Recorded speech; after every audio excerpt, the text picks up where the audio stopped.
Alright, shelf 4. Alright. Over here is just the last volume in Preacher. I didn't have room for it on the previous row. And then here is the first 3 volumes of Proof, which is a great comic.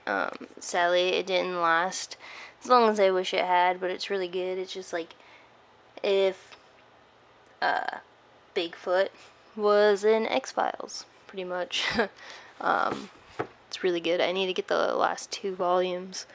Then we've got Punisher Max Kingpin, which I have not read, but I really wanted to get into Punisher Max because I always really heard good things about it. It's just one of my, trying to expand into Marvel buys. And here is Reload, which I have also not read. And then Robin Year One, another Comic-Con buy. It's pretty cool. I know a lot of people beat on Robin and stuff, but he's got some good stories in him, and this is just one of them. Here's the Runes of Ragnon. I haven't read it. I picked it up mostly because Ryan Otley did some inks for it, and it was really cheap. So that's that. And then trading cards. And then I have all 6 volumes of Scott Pilgrim. Last one's hiding back here.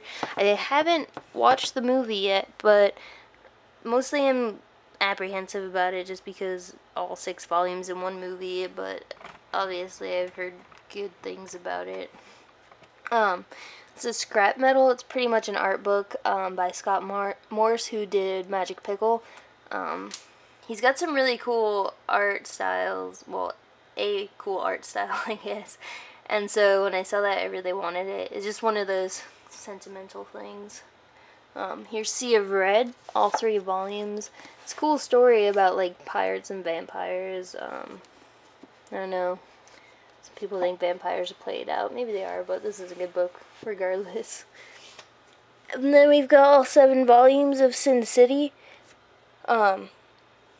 Not much to say about it, except it's pretty damn good. I don't know, I watched the movie for the first time a few years ago, and then a couple years after that, I finally read the book, and I was just pleasantly surprised with how good it was. Yeah.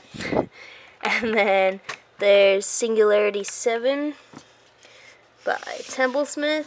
I just really love Templesmith's art style a lot. Some people say it's the same stuff over and over again, but I think it still looks fucking awesome. Then there's Gilbert Hernandez's Sloth.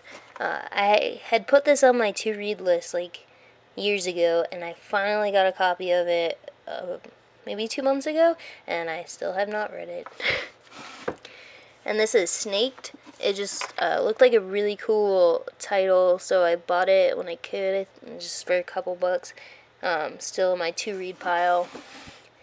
And Solomon Grundy, awesome book. He's a really cool character.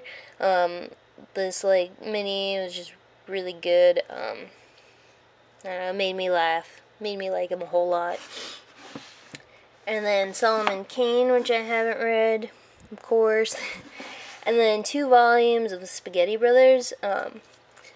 I like The Sopranos, and this book was supposed to be kind of like a comic telling of it, just a different story that kind of had a Sopranos feel, and I haven't read it, but I have 2 volumes of it, so I will.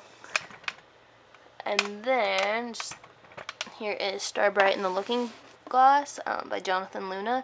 I had to pick it up. It wasn't really something that I'm into story-wise, but I was pleasantly surprised when reading it. I liked it a lot. I just really love the Luna brothers, so I have to support them when I can. And then here is Superman Birthright, which of course I had to pick up because Mark Waid wrote it. And I never really liked Superman at all. And then I read this guy over here, Superman Red Sun, and I decided to branch out and try some other stuff about him. So I picked this up, and Superman for All Seasons, which I was very happy with too. It wasn't a really intense book, but it was just a really pleasant read all around. And here is Superman: The Coming of Atlas. Mostly I got it because, well, initially I got it because of the Alex Ross art, but it turned out to be pretty cool. It wasn't anything like super spectacular, but I liked it nonetheless. And here's another Brian Wood book, Supermarket. Have not read it, but it looks really pretty. And 4 volumes of The Sword, which surprisingly turned into one of my favorites. Someone at the comic shop told me about it early on in my comic experiences, and I didn't really think it'd be something that I was into, and then I started reading it, and I was like, holy shit, this book is awesome. So yeah, I recommend this book to pretty much everyone when it's in our store. Then here is Tales of the Starlight Drive-In. It's a bunch of cool short stories, again, different writers and artists. It's just like all connected to this drive-in. There's a really cool Tom Waits story in it.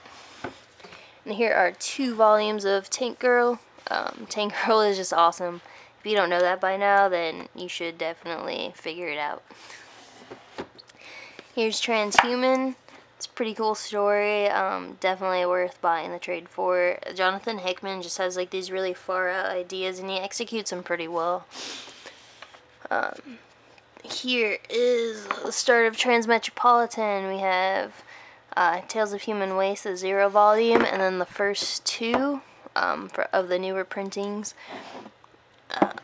Then we've got this awesome All Around the World book. It's pretty much a bunch of different artists tribute to the book. It's got really cool pinups in it, and the proceeds from it went to a charity, which was awesome. Then we've got Troll Lords Classics. Basically, when I started getting graphic novels, when I had the money for them and I'd buy them online, every now and then people would throw in free comics, and one of the free comics I got twice was Troll Lords, so now I have this weird obsession with them, and I just buy them whenever I can. Now, being curious about Marvel characters, I bought Ultimate Spider-Man. I believe this collects the first 2 trades, so it's got like 12 issues or so in it, and I bought it for like $10, I think, because I was really interested in it. I heard really good things about Ultimate Spider-Man, mostly about like if you liked Invincible, you'd probably like this book. So I picked it up, and I did like it. I don't connect with the art as well as some other people do, but the story overall is really good. And then another Luna Brothers book, Ultra 7 Days. It was pretty much their first book. I was searching for it for a while. It's the only one by them I have not read yet, however. I've read the first issue and I liked it, so I don't know what's taking me so long now, but it's there anyway. We've got Uncle Sam, the deluxe edition.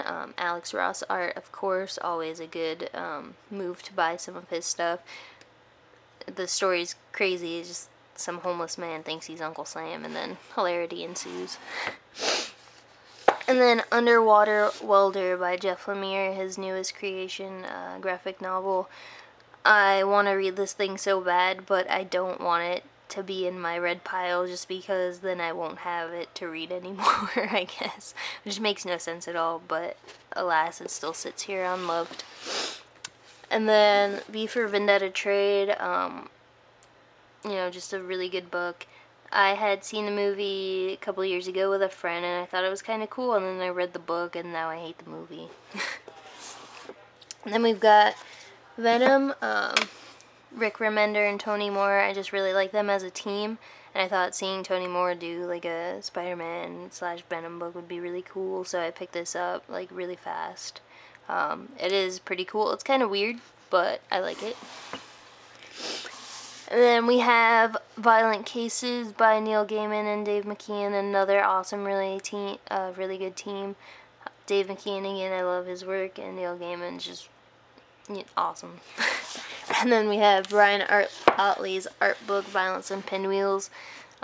Reading Invincible, he has easily become one of my favorite artists, and it was a no-brainer buying this art book. I missed out on his first one, so I just had to get this one. Alright, so that completes shelf 3. One more to go.